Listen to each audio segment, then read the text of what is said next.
Hello, everybody. Welcome back. This is Wednesday, the week coming up to Halloween, and as I promised, I'm going to try to put forward a video about where I am going into our service on Sunday with a midweek meditation. And so this is a meditation that I started doing during the pandemic for my churches in Jeffersonville and Bakersfield. And I have extended this to my church in Hyde Park. 3 churches in central Vermont, located in the beautiful countryside. And so here, let's get on with it. So this week I have selected readings from the book of Ruth and the Gospel of Mark. And the Gospel of Mark is chapter 12, verses 28 through 34. Some of you, pretty much all of you, are familiar with this gospel. I usually quote this story from the Gospel of Matthew, chapter 22. This is where Jesus tells the people at the temple God's greatest commandments. Love God, love your neighbor. The reading from the Hebrew Bible this week is Ruth chapter 1, verses 1 through 18. And this is the story of the Moabite woman Ruth and her mother-in-law Naomi. And again, I know that members of my congregation already are familiar with this because I love this passage of scripture. I love this book in the Bible. This is one of those stories that speaks to a hidden history within the Bible. And I think it also speaks to people who often do not get a voice within the biblical narrative. And in this case, it is this voice of Ruth and Naomi, 2 women who are living in Israel before the time of David. And so I think there are a few things that I'm definitely thinking of as I go into this week. I think what I'm going to be talking about is sort of the people and the voices that are hidden in our lives and that are hidden in the telling of our scripture and in the accounting of our faith. I feel like the story of Ruth ties in well with the last week's story of Job, because we were talking about how we have a responsibility to try to build the ties that bind within the Christian community, to reach out to our brothers and sisters who are suffering. I spoke last week about how Jesus' ministry was a ministry of healing and how we should try to follow in that example. Job was a story of how people in Job's time did not help folks whom they saw suffering because they believed it was more important to have faith in God's plan. And if something bad was happening to you, they believe you must have done something to deserve it. I said last week, I believe Jesus felt that was wrong. And this week with Ruth, I believe that the reason we see Ruth and Naomi struggling is because of, one, things that are beyond their control. They live in a society that is male-dominated, and when their husbands die, they are unfairly left to fend for themselves. And because they are women within this male-dominated society, nobody sees them. And they don't receive, I believe, the help that they deserve until Ruth washes Boaz's feet on the threshing room floor and gets his attention. But I think that we really need to pay attention also to the untold history of Ruth.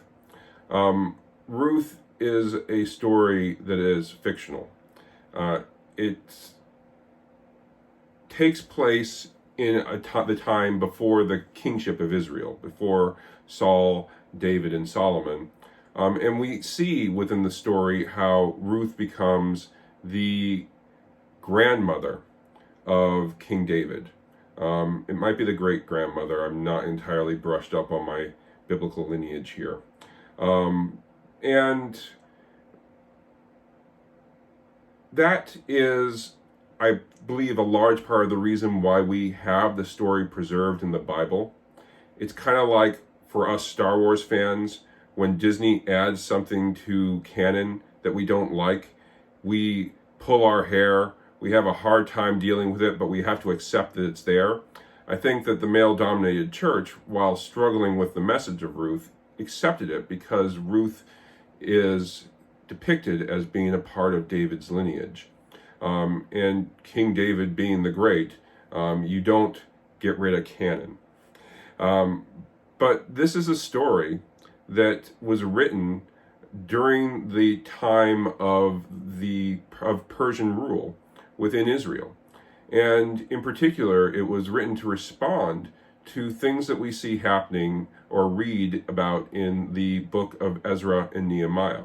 In particular, when Ezra and Nehemiah tell the Jewish people, Jewish men in particular, they need to divorce their foreign wives. Because what was happening during the time in which the story was written was the Jewish exiles who were held in Babylon were coming back to Israel.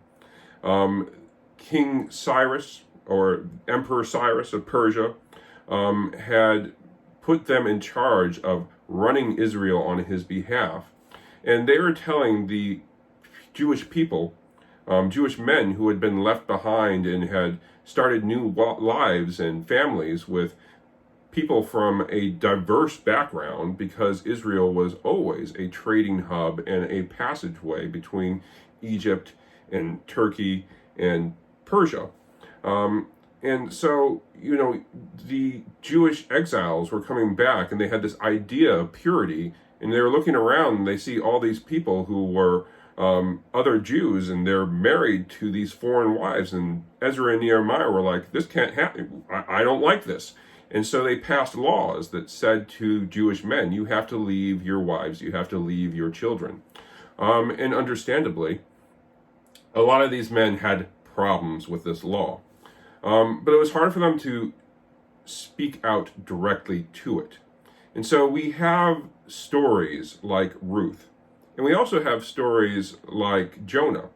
But in particular, Ruth speaks directly to this issue about how if you are a woman, and if you are a foreign woman, you still have the ability to be loved by God and to live into the virtues that Judaism holds as being sacred.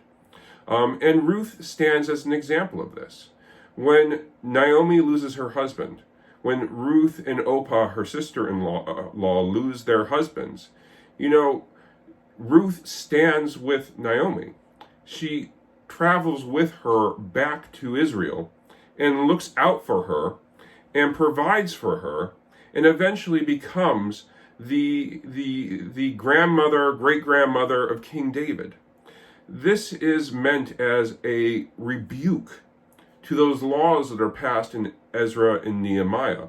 And it's meant to show that God is a God. This is one of the earliest texts where we see people arguing that God is meant to be a God of all people. And so I really do love this story. And I love how it tries to shed light on the untold and unseen people within the history of humanity, within Jewish society, within Israeli society of their time. This is something that I think that we struggle with even today. When we look around, especially here in Vermont, we see our friends and our neighbors. But our friends and our neighbors are usually the people that are most visible to us in our lives. It's hard for us to see the people who are struggling below the surface of our attention. Do we ask ourselves, how is that person over, working the counter at the gas station doing with their life? You see them on a daily basis, but you may not see them at your Rotary meetings. You may not see them at the select board or during town meeting day. You may not see the person that is working at the grocery store, or the person who is delivering drinks to the gym. There are a lot of everyday working people who are struggling to make ends meet here in Vermont. And they don't have the time to speak up because they're trying to survive. And I think that as we continue to shed light, and I applaud the focus that we have recently on affordable housing, but I do think that we need to find ways in which we can turn that into action, because a lot of folks are struggling to make ends meet here in Vermont, but do not have the time or the resources to make their voice heard. We within the church are an institution that is tasked to love God, love our neighbor. This is where we tie in the Gospel of Mark. And I think a part of doing that is we don't just focus on the people that we can see in our everyday lives. We need to also try our best to lift up the voices of those who do not have the time or do not have the resources or the opportunity to make their struggle heard.